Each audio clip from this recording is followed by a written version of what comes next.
And we're back to learning Inkscape in year day 119. Let me show you a function of the tweak tool that I'm not a fan of.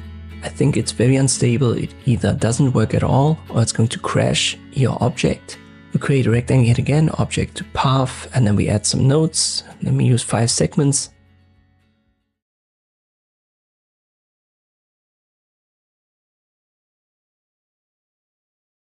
It's this option right here, roughen parts of a path. We go to force of 20, and you can already see it roughens the outline, but if I apply too much, it's going to make my element vanish. And this is what I mean, it crashes the object.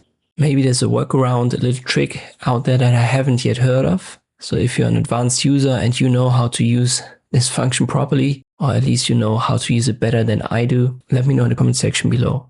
In general, this playlist is aimed at beginners, but I still wanted to cover it. So if you're a beginner, I can only give you the advice to omit this tool. But if you want to try it out, one thing that I found out is the more nodes you add to your objects, the more stable or the more often you can actually use this tweak tool. Definitely don't go that high using the force. Usually up to 20, this seems to be the limit.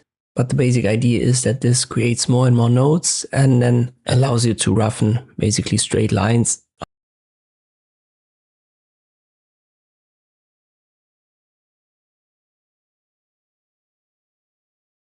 I hope this video was still helpful in some way. In the next video, we're going to definitely progress towards more useful features. I thank you for watching, and I'll see you next time.